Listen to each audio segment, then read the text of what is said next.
नहमदु व नसल्ली अला रसूलिल करीम अम्मा बाद फ़ाऊज़ु बिल्लाहि मिनश शैतानिर रजीम बिस्मिल्लाहिर रहमानिर रहीम रब्बि इश्रह ली सदरी व यस्सिर ली अमरी वहलुल उक़दतम मिन लिसानी यफ़क़हू क़ौली। अस्सलामु अलैकुम व रहमतुल्लाहि व बरकातुहू। हमने सूरह अनफ़ाल की 30 आयतें कवर करी थी लास्ट टाइम। अब हम मज़ीद आगे बढ़ते हैं। औज़ु बिल्लाहि मिनश शैतानिर रजीम बिस्मिल्लाहिर रहमानिर रहीम। और जब उनके सामने हमारी आयतें पढ़ी जाती है तो कहते हैं कि हमने सुन लिया, अगर हम चाहे तो हम भी इसकी तरह कह दें, यह तो कुछ भी नहीं, सिर्फ पूर्वजों के बिना सबूत की बातें हैं। और जबकि उन लोगों ने कहा कि अल्लाह, अगर यह कुरान हकीकत में आपकी तरफ से है तो हम पर आकाश से पत्थर बरसा या हम पर कोई तकलीफ़ देने वाला अजाब नाजिल कर दे। नाउज़ुबिल्लाह। मतलब कुरान की हकीकत जानने के लिए वो अपने आप पर अजाब की दुआ कर रहे थे। मतलब कि अगर ये सच्चा है कुरान तो हम पे अजाब बरसा ताकि हम माने। और अल्लाह ताला ऐसा न करेगा कि उनमें आपके होते हुए उनको अजाब दे, और अल्लाह ताला उनको अजाब न देगा इस हालत में कि यह तौबा भी करते हो। मतलब नबी के होते हुए अजाब नहीं हो सकता, किसी भी उम्मत में नबी हैं तो अजाब नहीं आ सकता। और उनमें क्या बात है कि उनको अल्लाह ताला सज़ा न दे, बावजूद कि वे लोगों को मस्जिद हराम से रोकते हैं, जबकि वह लोग इस मस्जिद के निगरान नहीं, उसके संरक्षक अल्लाह के फरमाबरदारों के सिवा कोई नहीं, लेकिन उनमें ज़्यादातर लोग इल्म नहीं रखते। और उनकी नमाज काबा के करीब सिर्फ यही थी, सीटियाँ बजाना और तालियाँ बजाना। मतलब इसको वो अपनी इबादत समझते थे, सीटियाँ बजाते थे, तालियाँ बजाते थे, तो अपने कुफ्र के सबब इस अजाब का मज़ा चखो। यानी रसूलों की मौजूदगी में कौमों पर अजाब नहीं आता, इसलिए आप सल्लल्लाहु अलैहि वसल्लम की मौजूदगी में भी उन लोगों के अमन व अमान से रहने का सबब था। मूर्ति पूजक जिस तरह अल्लाह के घर खाना काबा का नंगे होकर तवाफ़ करते थे, उसी तरह तवाफ़ करते वक्त मुंह में उंगलियां डालकर सीटियां बजाते थे और तालियां बजाते थे। इसको भी यह इबादत और सवाब का काम समझते थे। जिस तरह आज भी अनपढ़ सूफ़ी मस्जिदों और आस्थानों पर नाचते हैं, ढोल पीटते हैं, धमाले डालते हैं, यही हमारी नमाज और इबादत है। नाच नाच कर अपने यार अल्लाह को मना लेंगे। नाउज़ुबिल्लाह, तौबा अस्तगफिरुल्लाह। तो ये जो तरीका था वो कहते थे कि हमारे पूर्वजों का है, पर उनके पूर्वज बुजुर्ग जो है वो पढ़े लिखे नहीं थे, तब वो ये करते थे। और ये सोचते थे कि नंगे पैदा हुए हैं इसलिए नंगे ही तवाफ़ करना है ना, तो कपड़े खोल के बिल्कुल तवाफ़ करते थे। और अभी हमें एहराम में तवाफ़ क्यों करवाया जाता है? एहराम में इसलिए करवाया जाता है, एक तो एक ही यूनिफॉर्म, कोई भी वहाँ पे गरीब अमीर पढ़ा लिखा अनपढ़ कोई भी, मतलब सब एक है, सबका एक यूनिफॉर्म है जैसे स्कूल में होता है। और दूसरा ये कि वो कफन है, तो मतलब अल्लाह ताला ये समझा रहा है कि ये जो तुमने हज कर लिया है, अब तुम्हारा कफन है, मतलब तुम्हारी नई ज़िंदगी शुरू हो रही है और तुम्हारा हज कबूल हो चुका है, और अब तुम्हारे गुनाह ऐसे साफ़ हो चुके हैं, ऐसे पाक हो चुके हैं, ऐसे मतलब बख्श दिए गए हैं कि अब तुम माँ के पेट से पैदा हुआ बच्चा हो। ठीक है, तो अब तुम्हारी नई ज़िंदगी तुम फिर से शुरू करो।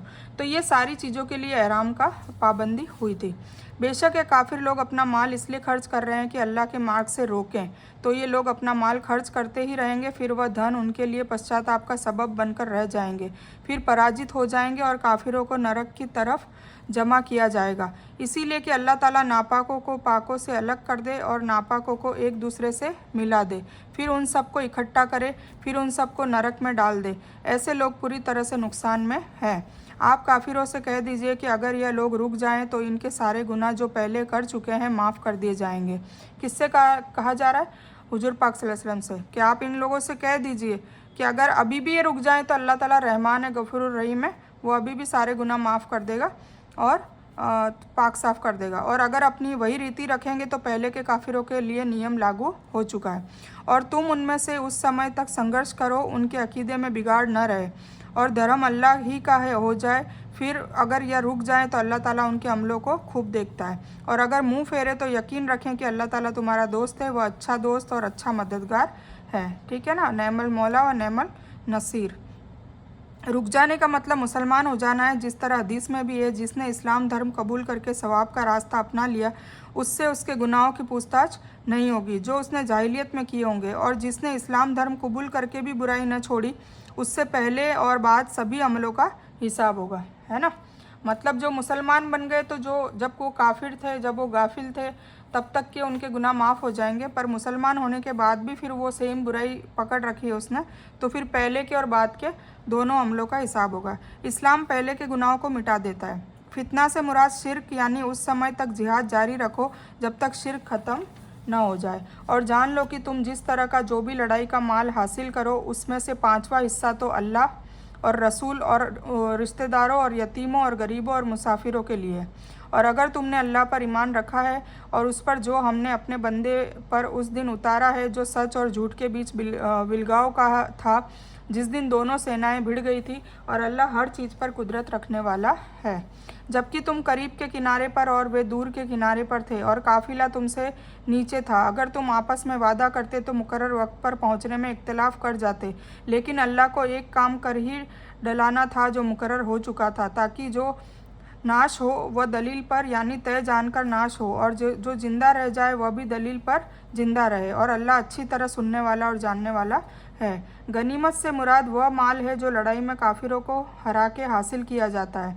पहले की कौमों में यह रीति थी कि लड़ाई के खत्म होने के बाद गनीमत को जमा किया जाता और आकाश से आग आकर उसे जलाकर भस्म कर देती थी, लेकिन मुसलमानों के लिए गनीमत जायज़ बना दिया गया, और जो माल बिना लड़ाई, सुलह या जिजिया के जरिए हासिल हो उसे फ़े कहा जाता है। कभी गनीमत को भी फ़े कहा जाता है। अल्लाह का लफ्ज़ सिर्फ अच्छे के लिए या इसलिए है कि हर चीज़ की हकीकी मालिक तो वही है, हर चीज़ का हकीकी मालिक तो वही है। हुक्म भी उसी का चलता है। मुराद अल्लाह और रसूल के हिस्से से एक ही है। बद्र की लड़ाई 17 रमजानुल मुबारक 2 हिजरी को हुई। उस दिन को यौमुल फुरकान इसलिए कहा गया कि यह काफिरों और मुसलमानों के बीच पहली लड़ाई थी, और मुसलमानों को जीत और असर गलबा करके यह साबित कर दिया गया कि इस्लाम सच है और कुफ्र और शिर्क झूठ है। जबकि तुझे तेरे सपने में अल्लाह ने उनकी तादाद कम दिखाई, अगर उनको ज़्यादा दिखाता तो तुम बुज़दिल बन जाते और इस बारे में आपसे इख्तिलाफ करते, लेकिन अल्लाह ने बचा लिया, बेशक वह सीनों की बातों को जानने वाला है। और सब जबकि उसने मिलने के समय उन्हें तुम्हारी नज़र में बहुत कम दिखाया और तुम्हें उनकी नज़र में कम दिखाया, ताकि अल्लाह ताला उसका काम को आखिर तक पहुंचा दे जो करना ही था, और सभी उम्र अल्लाह ही की ओर फेरे जाते हैं। ए ईमान वालो, जब तुम किसी विरोधी सेना से भिड़ जाओ तो अड़ जाओ और अल्लाह को बहुत ज़्यादा याद करो, ताकि तुम्हें कामयाबी हासिल हो, और अल्लाह की और उसके रसूल के हुक्म की इताअत करते रहो। आपस में इख्तिलाफ मत रखो, नहीं तो बुज़दिल हो जाओगे और तुम्हारी हवा उखड़ जाएगी, और सब्र व यकीन रखो, बेशक अल्लाह ताला सब्र करने वालों के साथ है। देखिए, अभी इस वक्त में जो कुछ हमारे ऊपर जुल्म हो रहा है वो किस लिए हो रहा है? क्योंकि आपस में ही हमारी यूनिटी नहीं है। एक तो फ़िरका परस्ती ने जान ले ली है सबकी, आपस में फ़िरके परस्ती से एक दूसरे से नफ़रत करना, एक दूसरे से इतनी नफ़रत करना कि जितनी नफ़रत अपने गुनाहों से होनी चाहिए, इतनी नफ़रत आपस में करने लग गए। मतलब एक दूसरे को देखना भी बर्दाश्त नहीं होता। तो पहली वजह तो ये है कि हमारी क्या अल्लाह ताला ने कहा है कि अगर आपस में इख्तिलाफ मत रखो, अगर इख्तिलाफ रखोगे आपस में एक दूसरे से मन मुटाव रखोगे तो बुज़दिल हो जाओगे, मतलब सामने वाली टीम से तुम हार जाओगे और तुम्हारी हवा उखड़ जाएगी, है ना, मतलब तुम हार जाओगे। और सब्र व यकीन करो, बेशक अल्लाह ताला सब्र करने वालों के साथ है। तो सबसे पहला काम क्या होना चाहिए? यूनिटी होना चाहिए। हम एक उम्मत बन के हमारा काम होना चाहिए और कार्य रिसालत पे हमारा काम होना चाहिए। अगर वो हो तो हमारे में ऑटोमेटिक नरमाई आएगी, लोगों के लिए रहमदिली आएगी और हम अच्छे काम करेंगे, खिदमत के काम करेंगे, और बेशक वो काम करने लग जाएंगे। अगर हर बंदा करने लग जाएगा तो हुजूर पाक सल्लल्लाहु अलैहि वसल्लम की जो इमेज, जो एक्चुअल जो रहमत वाली इमेज है, रहमतुल आलमीन उनको कहा जाता था, तो वो इमेज सामने आएगी। अब आपस में हम फ़िरका परस्ती करते हैं तो नाउज़ुबिल्ला उससे हमारे जो गुरु है उनका इम्पैक्ट, उनकी इमेज कितनी ख़राब लोगों तक जाती है। इसीलिए तो नाउज़ुबिल्ला कार्टून बनाया जाता है, क्या क्या लोग बोलते हैं नाउज़ुबिल्ला, क्योंकि हमने उनकी इमेज, हमारी गलती है कि हमने उनकी इमेज, उनके अखलाक हमने अपना के लोगों तक नहीं दिखाए। हमने तो आपस में ही लड़ाइयाँ कर ली और आपस में ही भेदभाव कर लिया, आपस में ही मनमुटाव करके, और लोगों को ये मैसेज पहुँचाया कि नाउज़ुबिल्ला हुजूर पाक सल्लल्लाहु अलैहि वसल्लम ने ये सारी बातें सिखाई है। वो तो यही समझेंगे ना, क्योंकि गुरु ही सिखाते हैं चेलों को। तो ये समझने वाली बात है। तो सबको यूनिटी से रहना होगा, एक उम्मत बन के रहना होगा, मुसलमान बन के रहना होगा, कोई फ़िरका नहीं, कोई गुट नहीं, है ना। तो ये अब आप अपने अपने सब अपने देख लीजिए कि हम किस कैटेगरी में अभी आ रहे हैं, ठीक है, अपने आप को तोल के देखें। अल्लाह ताला ने नबी सल्लल्लाहु अलैहि वसल्लम को सपने में मूर्ति पूजकों की तादाद कम दिखाई और वही तादाद आप सल्लल्लाहु अलैहि वसल्लम ने सहाबा के सामने बयान कर दी, जिससे उनकी हिम्मत बढ़ गई। और इसके खिलाफ काफिरों की तादाद ज़्यादा दिखाई जाती तो सहाबा के दिलों में बुज़दिली पैदा हो जाती, आपसी इख्तिलाफ पैदा होने की उम्मीद थी, लेकिन अल्लाह ने इन दोनों हालतों से मुसलमानों को बचा लिया। ये जंगे बदर की बात हो रही है। उस वक्त 313 लोग ही थे और सामने 1000 लोग थे। और उसके अलावा भी ये लोग मतलब निहत्थे थे, इनके पास कोई हथियार नहीं थे, कोई घुड़सवार या कुछ भी नहीं था, जानवर या हथियार कुछ भी नहीं था, एकदम निहत्थे थे। और 313 और सामने जो लोग कुफार थे वो 1000 थे। फिर उनके पास घोड़े, हाथी, सारे जानवर, सारे हथियार, सारे असला, सब कुछ थे। तो अगर ये ओरिजिनल चीज़ इनको पता चल जाती तो फिर ये तो लड़ते ही नहीं, बुज़दिल हो जाते और आपस में इख्तलाफ करते और आपस में ही लड़ने लग जाते। तो अल्लाह ताला ने हुजूर पाक सल्लल्लाहु अलैहि वसल्लम को सपने में क्या दिखाया कि वो लोग कम हैं। तो फिर इस तरीके से उन लोगों की हिम्मत बढ़ गई। और फिर ये फ़र्ज़ था कि जब मैदान में उतरो, जब तुम किसी विरोधी सेना से भिड़ जाओ तो फिर अड़ जाओ, मतलब फिर अल्लाह को याद करते करते, अल्लाहु अकबर और अल्लाह का जिक्र करते करते लड़ो तो अल्लाह तुम्हें कामयाबी देगा। ठीक है। और हकीकत में वो कामयाब हुए थे। जंग बदर में उनकी जीत हासिल हुई थी मुसलमानों की कुफर के खिलाफ। और जबकि उनके अमलों को शैतान उन्हें जीनत वाला दिखा रहा था और कह रहा था कि इंसानों में से कोई भी आज तुम पर गालिब नहीं हो सकता, मैं खुद तुम्हारा हिमायती हूँ। लेकिन जब दोनों गुट जाहिर हुए तो अपनी एड़ियों के बल पीछे पलट गया और कहने लगा कि मैं तो तुमसे अलग हूँ, मैं वह देख रहा हूँ जो तुम नहीं देख रहे हो, मैं अल्लाह से डरता हूँ और अल्लाह ताला सख्त अजाब वाला है। मतलब इब्लिस उन गुटों के साथ था और वो कह रहा था कि आज तो तुम ही जीतोगे, क्योंकि इब्लिस को भी तो पता था कि सामने लोग कम हैं, उनके पास हथियार नहीं है मुसलमान के पास। तो उनके साथ हो लिया और उनको और ज़्यादा उनको तकब्बुर और वो करवाने लगा। पर जैसे ही वो आया तो फरिश्तों को देख के वो डर गया कि मैं जो देख रहा हूँ वो तुम नहीं देख पा रहे हो, तो वो भाग गया। जबकि मुनाफिक लोग कह रहे थे कि वह भी जिनके दिलों में रोक था कि उन्हें तो उनके धर्म के धोखे में डाल दिया है, और जो भी अल्लाह पर भरोसा करे तो अल्लाह ताला बेशक ज़बरदस्त और हिकमत वाला है। और काश कि तू देखता जबकि फरिश्ते काफिरों की जान निकालते हैं, उनके मुंह और कमर पर मार मारते हैं और कहते हैं कि तुम जलने के अजाब का मजा चखो। मूर्ति पूजक जब मक्का से निकले तो उन्हें अपने खिलाफ कबीले बनी बकर बिन किनाना से यह डर था कि वे पीछे से उन्हें नुकसान न पहुंचाए। इसलिए शैतान सुराका बिन मालिक के शक्ल में आया, जो बनी बकर बिन किनाना के मुखिया थे, और उन्होंने न केवल जीत की ही पेशन गोई की बल्कि अपनी हिमायत का यकीन भी दिलाया। लेकिन जब फरिश्तों को उसने देखा तो उसे अल्लाह की मदद मालूम हुई, तो एड़ियों के बल वो भाग खड़ा हुआ। इसके मुराद या तो वह मुसलमान है जो नए नए मुसलमान हुए थे और मुसलमानों की कामयाबी पर उन्हें शक था, या इससे मुराद मूर्ति पूजक है, और यह भी मुमकिन है कि मदीने के रहने वाले यहूदी मुराद हो। कुछ मुफस्सिरों ने इसे बद्र की लड़ाई में मकतूल मूर्ति पूजकों के बारे में बताया है। हज़रत इब्न अब्बास फरमाते हैं कि जब मूर्ति पूजक मुसलमानों की तरफ आते तो मुसलमान उनके मुंह पर तलवारें मारते, जिससे बचने के लिए वे पीठ फेर कर भागते, तो फरिश्ते उनके पिछले हिस्से पर तलवार मारते। लेकिन यह आम आयत है जो हर काफिर और मूर्ति पूजक को शामिल किए हुए है। यह उन अमलों के सबब जो तुम्हारे हाथों ने पहले ही भेज रखा है, बेशक अल्लाह ताला अपने बंदों पर जरा भी जुल्म नहीं करता। फिरौन के पैरोकारों ने की हालत की तरह उनके बुजुर्गों के कि उन्होंने अल्लाह की आयतों पर यकीन नहीं किया तो अल्लाह ने उनके गुनाहों के सबब उन्हें पकड़ लिया। अल्लाह ताला बेशक ज़बरदस्त और सख्त अजाब वाला है। ये इसलिए कि अल्लाह ताला ऐसा नहीं कि किसी कौम पर कोई नेमत करके फिर बदल दे, जब तक कि वह खुद अपनी उस हालत को न बदल दे जो कि उनकी अपनी थी, और यह कि अल्लाह ताला सुनने वाला और जानने वाला है। फिरौन की आल और उनके पहले के लोगों के बराबर की उन्होंने अपने रब की बातों को झुठलाया, तो हमने उनके गुनाहों के सबब उन्हें तबाह कर दिया और फिरौन वालों को डुबो दिया, और यह सभी जालिम थे। सभी जीवों से बुरे अल्लाह की नज़दीक वह है जो कुफ्र करे और फिर ईमान न लाए, जिनसे आपने वादा लिया फिर भी वे अपना वादा हर बार तोड़ते हैं और कभी भी तकवा नहीं बरतते। इसका मतलब यह है कि जब तक कोई कौम शुक्र का रास्ता अपनाकर और अल्लाह ताला के ज़रिए बताए गए नाजायज़ से मुख मोड़कर अपनी हालतों और अखलाकों को बदल नहीं लेती, अल्लाह ताला उस पर अपने सुख सुविधा और नेमत के दरवाजे बंद नहीं करता। दूसरे लफ्ज़ों में अल्लाह ताला गुनाहों के सबब अपनी नेमतें ख़त्म कर देता है, और अल्लाह ताला की रहमत का मुस्तहक़ होने के लिए ज़रूरी है कि गुनाहों से बचा जाए।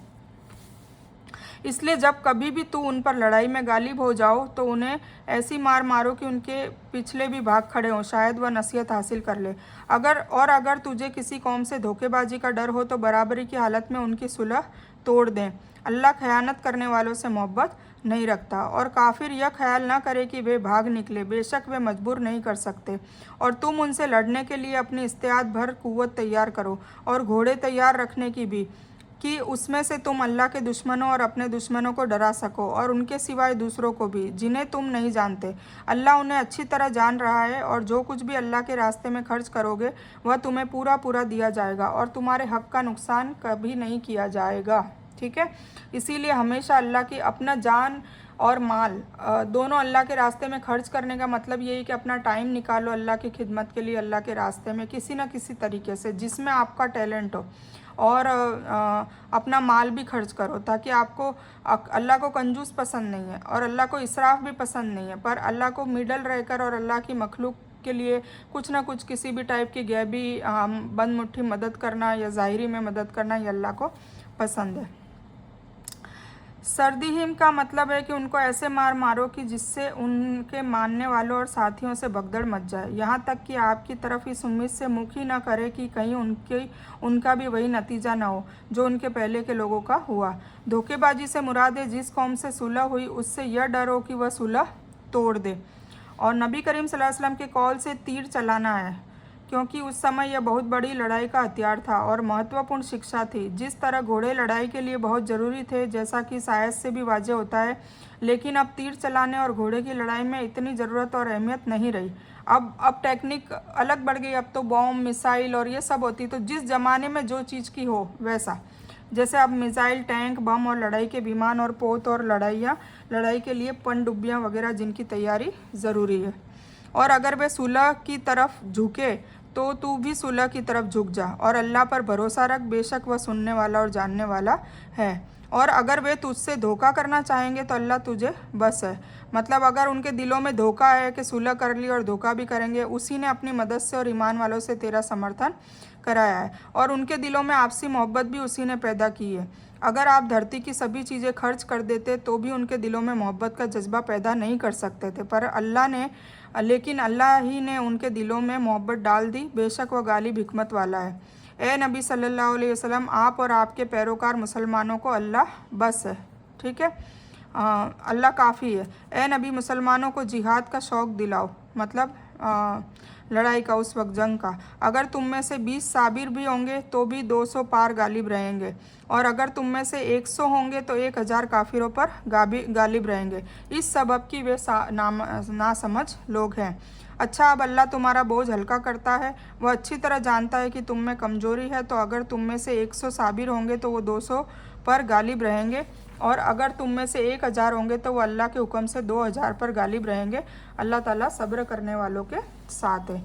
नबी के हाथ में बंदी नहीं चाहिए जब तक कि देश में हिंसक युद्ध न हो जाए। तुम तो दुनिया के धन चाहते हो और अल्लाह का इरादा आखिरत का है, और अल्लाह ताला गालिब हिकमत वाला है। अगर पहले से ही अल्लाह की तरफ से बात लिखी न होती तो जो कुछ तुमने लिया है उसके बारे में तुम्हें कोई सख्त अजाब होता। और जो हलाल और पाक धन लड़ाई से हासिल करो उससे खाओ और अल्लाह से डरते रहो। बेशक अल्लाह ताला बड़ा बख्शने वाला और रहम करने वाला है। पिछला हुक्म सहाबा पर भारी हुआ क्योंकि इसका मतलब यह था कि मुसलमान 10 काफिरों के लिए, 20 200 के लिए और 100 1000 के लिए काफ़ी है, और काफिरों के सामने मुसलमानों की इतनी तादाद हो तो जिहाद फ़र्ज और इससे बचना नाजायज़ है। इसलिए अल्लाह ताला ने कमी करके 1 और 10 के तनासुब को 1 और 2 का अनुपात कर दिया। ठीक है, पहले बहुत ज़्यादा रेशियो था, डिफरेंस था, फिर उसको कम कर दिया। इस बारे में मुफस्सिरों में इख्तलाफ है कि यह लिखी हुई बात क्या थी।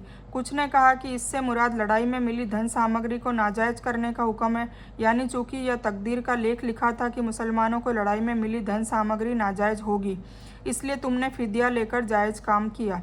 अगर ऐसा न होता तो फ़िदिया लेने के सबब तुम्हें बहुत अजाब सहन करना पड़ता।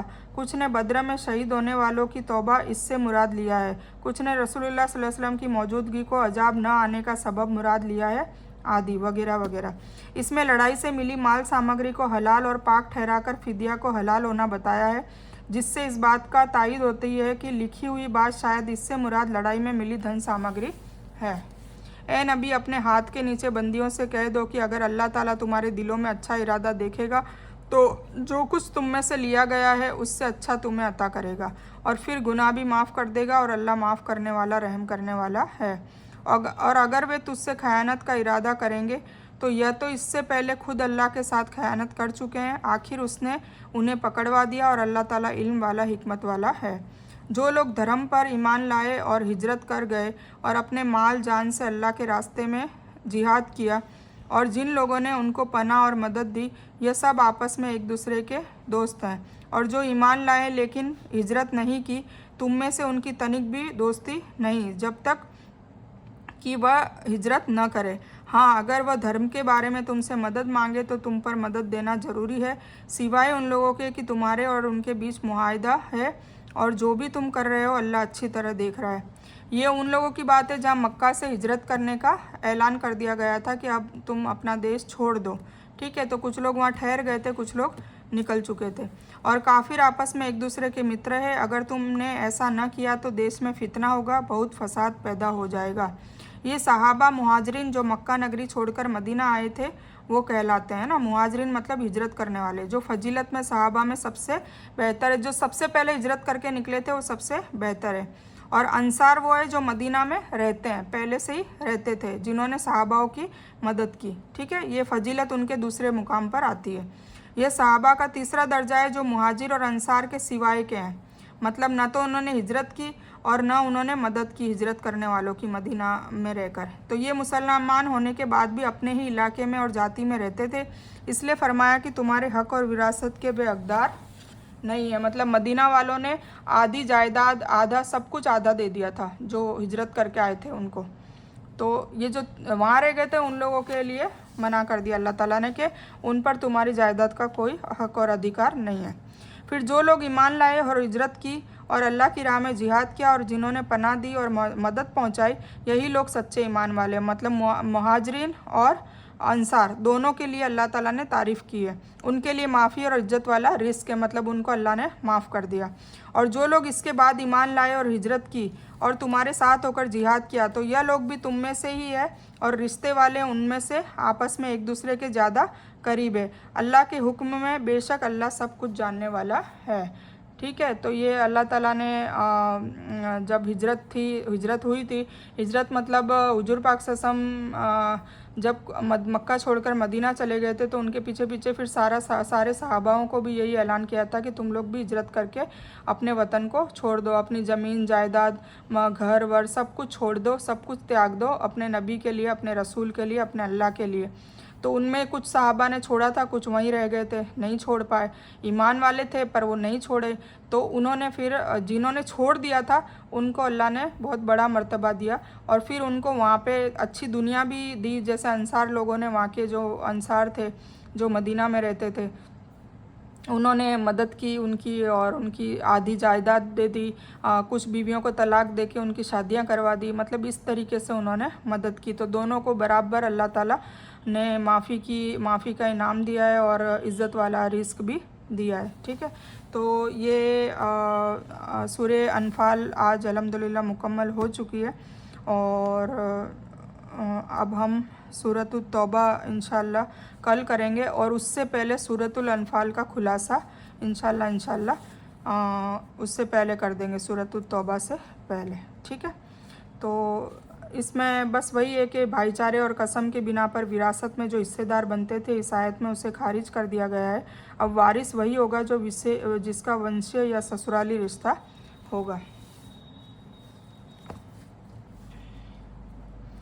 तो सूरतुल अनफाल का मतलब ही ये था कि ज़्यादा का मतलब जो भी माल बच गया है जंग में जीतने पर, तो उसको अनफाल कहा जाता है। उसी से रूट वर्ड निकला है नफ़ल। तो हम लोग जो फ़र्ज और नफ़ल पढ़ते हैं, तो नफ़ल मतलब एक्स्ट्रा वाली नमाज, एक्स्ट्रा की नमाज, और फ़र्ज मतलब आपको पढ़नी ही पढ़नी है, कंपलसरी है। ठीक है, तो ये मतलब होता है। तो ये नफ़ल का मतलब भी आई होप इससे समझ जाओगे आप। तो इस बयान में कुछ भी दीन की अच्छी और हक बात आई हो सिर्फ़ और सिर्फ अल्लाह की तरफ से, और बुरी या गलत बात जो भी गलती से या जज्बात में आकर मेरे मुंह से कुछ भी गलत वर्ड या कोई भी बात निकल गई हो तो वो मेरी तरफ से है। और इस गलती के लिए मैं अल्लाह अज़्ज़ व जल से और आप सभी लोगों से माफ़ी की तलबगार हूँ। मैं कोई आलिमा नहीं हूँ, मैं सिर्फ तालिब इल्म हूँ। अल्लाह मेरी कोशिश से आप सभी को नफ़े बख्श इल्म पहुँचाए और मैं आप लोगों की हिदायत और हिकमत में सदका ज़ारिया बनूँ, बस मेरी यही तमन्ना है। आमीन सुम्मा आमीन या रब्बल आलमीन। रब्बना आतीना मिन लदुनका रहमतन व हय्यि लना मिन अमरिना रशदा। अल्लाहुम्मा सल्लि अला मुहम्मद व अला आलि मुहम्मद कमा सल्लैता अला इब्राहीम व अला आलि इब्राहीम इन्नका हमीदुम मजीद। अल्लाहुम्मा बारिक अला मुहम्मद व अला आलि मुहम्मद कमा बारकता अला इब्राहीम व अला आलि इब्राहीम इन्नका हमीदुम मजीद। व आखिरु दावाना अनिल हम्दुलिल्लाहि रब्बिल आलमीन।